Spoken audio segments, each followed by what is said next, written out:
Kylian Mbappé manque à cette équipe de France, en tout cas c'est le cas pour Dayot Upamecano et on va voir tout ça dans cette vidéo. Salut à tous les gars, c'est Azial. Aujourd'hui on se retrouve pour une nouvelle vidéo actu sur l'équipe de France où on va réagir à une petite déclat de Dayot Upamecano sur Kylian Mbappé. On va aussi voir pas mal d'autres actus autour de l'équipe de France. On va essayer de faire vite dans cette vidéo, histoire de parler un petit peu de tout. J'essaye vraiment un maximum d'englober toute l'actualité qui est sortie autour de l'équipe de France là ces derniers temps pour pouvoir tranquillement évacuer ça, passer à autre chose, revenir tranquillement sur notre football de club qui m'a particulièrement manqué.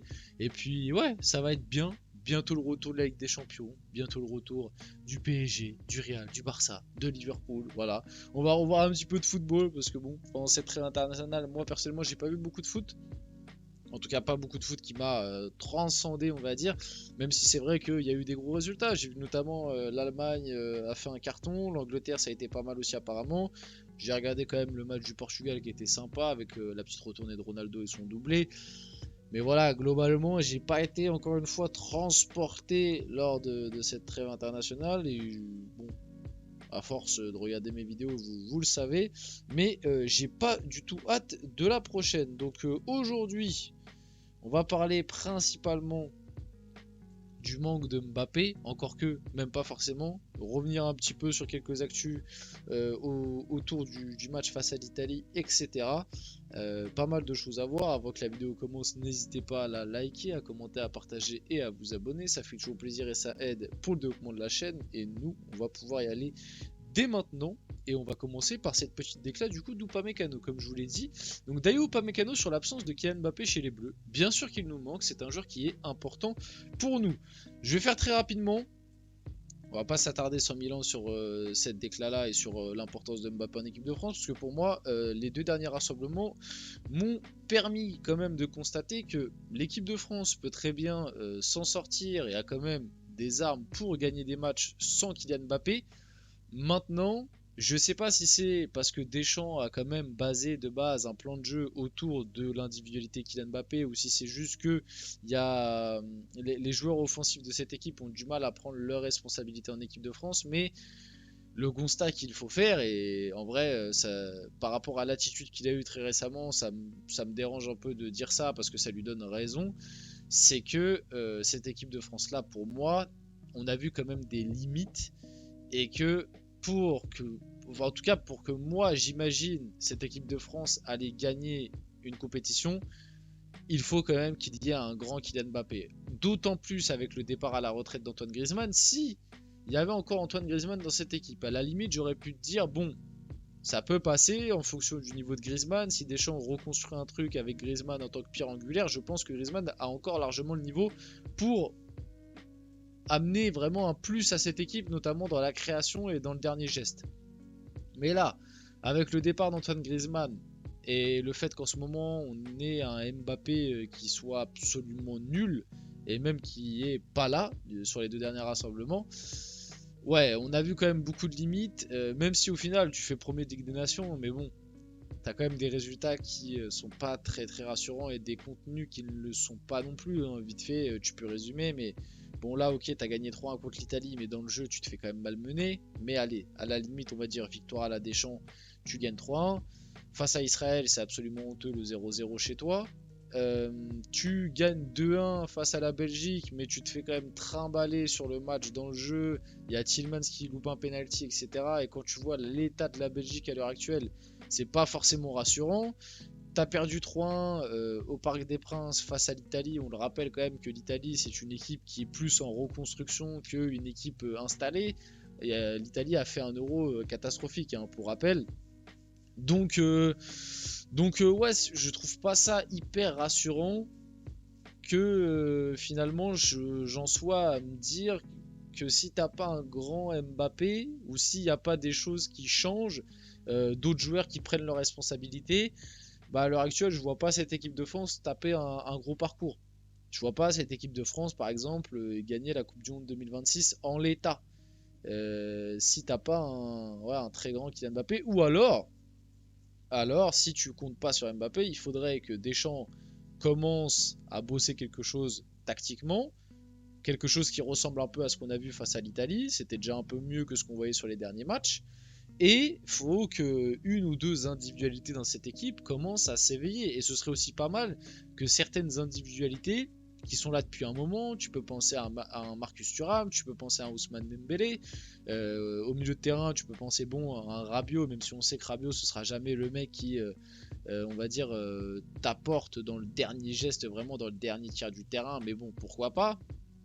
Bref, ce style de joueur là, peut-être aussi d'ici là, peut-être qu'on aura un jeune crack qui aura réussi à venir du côté de l'équipe de France, on sait pas, peut-être un Enzo Mio, un Désiré Doué, un Cherki, un Matistel, un Ekitike, enfin je sais pas, ce style de joueur là, peut-être qu'ils vont réussir à passer le step direct, un Michael Olise aussi, tu vois, qui peut peut-être, parce que ses débuts en équipe de France sont très compliqués. Bref, en vrai il y a de quoi, mais j'ai l'impression que Deschamps, même lui de son côté, il se dit bon, on va tanker, on va attendre le retour de Mbappé, et puis quand Mbappé il va revenir, on va pouvoir refaire la bonne vieille tactique du on donne la balle à Kiki et puis le reste vous défendez. C'est un peu l'impression que j'ai. Donc pas très rassurant pour la suite. On va passer justement nous à la suite, avec cette petite déclat d'Adrien Rabiot qui a été du coup double buteur face à l'Italie et qui a dit ça fait longtemps qu'on n'avait pas fait un match comme ça. Et en vrai, je suis plutôt d'accord avec lui. Hein. Ça faisait longtemps qu'on n'avait pas vu un match de l'équipe de France. Le match de l'équipe de France face à l'Italie n'était pas forcément bon, mais il était cohérent. Et déjà, rien que de voir un match de l'équipe de France cohérent, ça fait plaisir parce que ça faisait un moment, franchement, ça date peut-être d'avant l'Euro, qu'on n'avait pas vu un match cohérent de l'équipe de France. Donc par rapport à ça, bien évidemment que ça fait plaisir. De voir un match cohérent de l'équipe de France, de voir une victoire, même si dans le jeu tu as quand même été dominé par les Italiens et que faut pas oublier que tu marques sur 3 coups de pied arrêtés. Alors c'est très bien, hein, c'est positif, c'est-à-dire que tu commences à redevenir pas mal sur CPA, mais aussi dans un sens ça veut dire que tu t'es pas procuré non plus énormément d'occasions dans le jeu que tu as pu convertir quoi.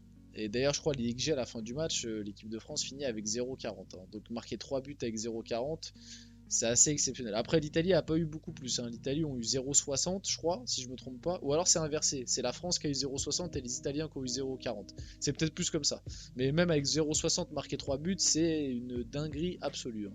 Et du coup, les Italiens n'ont pas non plus beaucoup plus proposé, mais les Italiens ont marqué que un but. Donc, plus cohérent, quoi, déjà. Mais voilà, mais c'est vrai que ça faisait longtemps que l'EDF avait pas fait un match comme ça. Et d'ailleurs, je trouve pas ça hyper rassurant parce que, mine de rien, on a eu une composition où c'était plus les remplaçants qui ont joué que les titulaires, on va dire, dans l'esprit en tout cas. Et c'est pas forcément un message positif envoyé parce que ça veut dire que les titulaires habituels ont montré moins de choses lors de ce rassemblement que les remplaçants habituels. Alors c'est bien, hein, ça fait que les remplaçants prennent des points. Maintenant, il faut que Deschamps prenne ça en compte et qu'il adapte un petit peu le truc. Est-ce qu'il le fera? Je ne sais pas. Il y a Gianluigi Donnarumma qui s'est montré heureux que Kylian Mbappé ne soit pas là face à l'Italie. Bon, Donnarumma n'était pas là non plus. Apparemment, monsieur était malade. Certains du côté de l'Italie pensent que c'était un petit peu du bullshit. C'est juste qu'il n'avait pas envie de revenir à San Siro. Possible en vrai, je ne sais pas, aux médias italiens de nous en dire plus. Il a dit je connais Kylian, c'est l'un des meilleurs joueurs du monde et il aurait pu nous causer beaucoup de problèmes, mais il y aura d'autres joueurs à surveiller. Je les connais tous bien, ils ont beaucoup de qualités, des attaquants forts comme Barcola, Colomani ou d'autres joueurs comme Zaire Emery qui jouent avec moi au PSG. Bon après Kylian Mbappé, il était là au match aller face à l'Italie et ça n'a pas été franche réussite quoi. On se rappelle de son match, il était plutôt catastrophique. Donc est-ce que finalement c'était un mal pour un bien pour l'équipe de France qui soit pas là, je sais pas. En tout cas, le Kylian Mbappé actuel, ouais, c'est compliqué, même si, je répète, le Kylian Mbappé actuel n'a rien à envier à certains qui sont convoqués dans cette liste. Hein. Et pourtant, le Kylian Mbappé actuel est sacrément nul. Mike Maignan s'est exprimé aussi sur sa performance face à l'Italie. Il a dit j'aime bien faire des arrêts quand c'est décisif, ça fait du bien à l'équipe et ça me fait du bien. On voulait obtenir notre revanche après notre défaite chez nous. Quand on joue en équipe, quand on fait les efforts les uns pour les autres, on peut faire de grandes choses. Vous m'enlèverez pas de la tête que cette dernière phrase est bien évidemment encore une fois un pic envoyé. Pas forcément à Kylian Mbappé, même si je pense que c'est lui qui est visé en tête de file, mais plus envoyé un petit peu aux attaquants qui ont des attitudes de starlet, comme par exemple les Michael Olise, les Bradley Barcola aussi à des moments, Même si Bradley Barcola fait beaucoup d'efforts défensifs avec l'équipe de France, avec le PSG, mais Mike Maignan, voilà, c'est ce qu'il avait un petit peu ciblé lors du match aller justement face à l'Italie, avec, comme on l'a dit, Kylian Mbappé en tête de film, tu sais, un petit peu cette attitude nonchalante qu'à des moments peuvent avoir des joueurs comme Michael Olise, Bradley Barcola, qui là du coup n'ont pas joué, et Mike Maignan le souligne.